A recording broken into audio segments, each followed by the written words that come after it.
Bienvenue sur Africa 24 dans cette nouvelle édition du QG Week-end. Au sommaire de l'actualité, l'arrêt au bilan pour les 2 ans de gouvernance du président Patrice Talon à la tête du Bénin, une gestion diversement appréciée par les Béninois. Au Cameroun, la Sosucam pourrait suspendre sa production de sucre. La société met ainsi en cause la concurrence de la contrebande et le détournement des importations destinées à l'agro-industrie.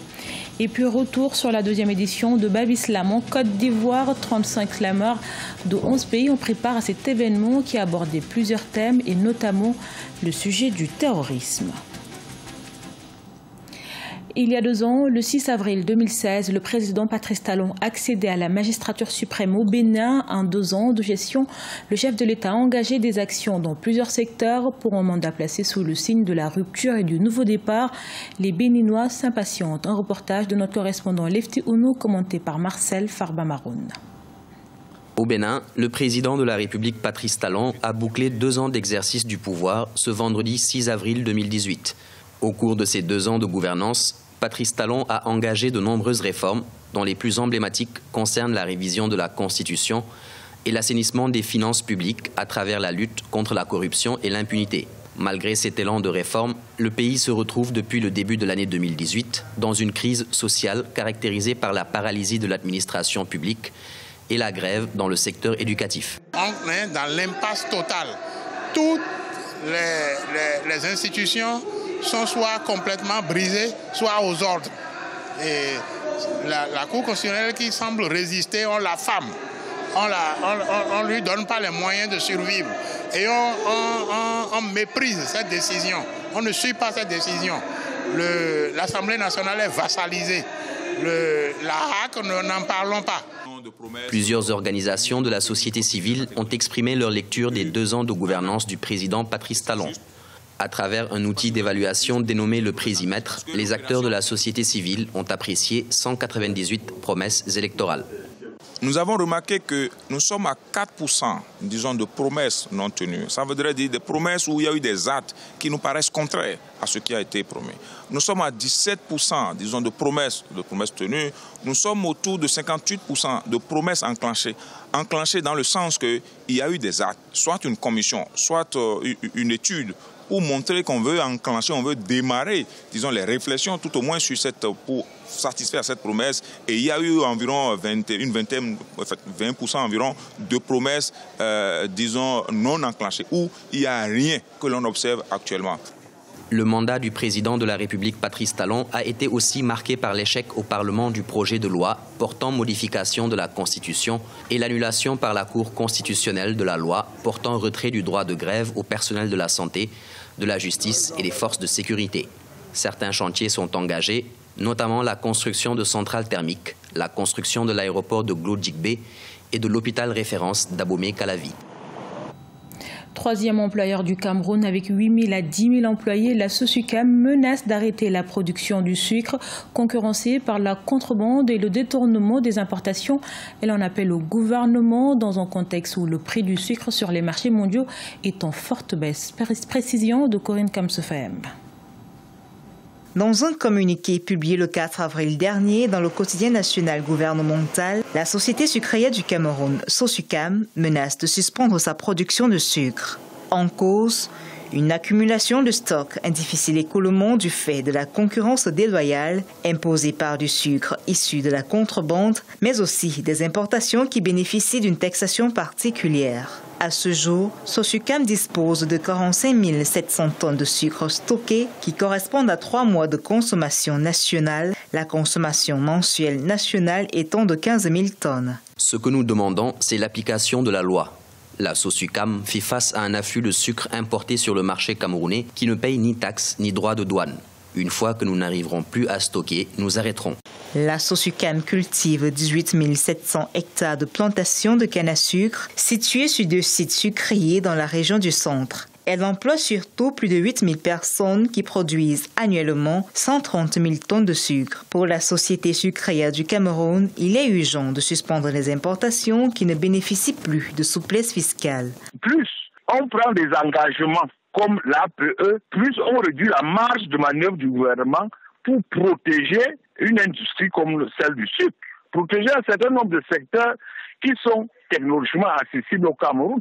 Lorsqu'on prend même des secteurs aussi élémentaires, finalement, on nous prive de la possibilité d'avoir la moindre industrie nationale. La SOSUCAM avait déjà connu une crise similaire en 2013. Interpellé sur la question, le gouvernement camerounais avait ordonné l'arrêt progressif des importations, une mesure qui pourrait de nouveau être adoptée à l'image de la Tanzanie qui a fixé au mois de juin 2018 le délai d'arrêt de délivrance des licences d'importation de sucre dans son pays. Les activités des principales plateformes portuaires du Gabon sont sur une tendance positive. Au port de Wendo, elles sont en hausse de 28,4% en 2017, une performance soutenue par le réaménagement de ces terminals minéraliers et commerciaux ces 2 dernières années. Nathalie Mo. Le trafic maritime sur la place portuaire de Wendo au Gabon a affiché une hausse de 28,4% au 31 décembre 2017. 588 bateaux commerciaux ont accosté au Gabon cette année contre 515 en 2016. Ainsi, 7,7 millions de tonnes de marchandises ont été enregistrées dans le secteur portuaire au cours de cette période. Le flux des activités portuaires enregistrées découle de la mise en fonction du port commercial et minéralier de Wendo. Une hausse des activités au niveau du port devrait normalement se traduire par une amélioration du niveau de recettes douanières. S'il s'agit davantage des biens d'équipement et donc d'investissement, cela augure d'une hausse de l'activité économique dans un avenir proche. S'il s'agit des biens de consommation intermédiaire dont ont besoin les entreprises, on devrait pouvoir observer une amélioration de l'activité économique et donc une hausse certainement de la demande d'emploi. Le secteur portuaire de Wendo a connu la modernisation de ses infrastructures. Les travaux de réhabilitation de ces installations ont coûté 471,5 milliards de francs CFA au total. La rénovation du port minéralier s'est achevée en août 2016, tandis que le port commercial a été remis en service en octobre 2017. Faciliter et donc augmenter certainement le trafic, les flux sur des échanges d'importation et d'exportation nécessaires bien sûr à l'économie gabonaise. Le port de Wendo, principal port de commerce du Gabon, a connu une hausse de 54% de ses exportations de manganèse et 62,2% de ses échanges mercantiles entre 2009 et 2014. Malgré le ralentissement économique de 2015, l'activité portuaire globale du Gabon a rapporté un chiffre d'affaires de 91,37 milliards de francs CFA.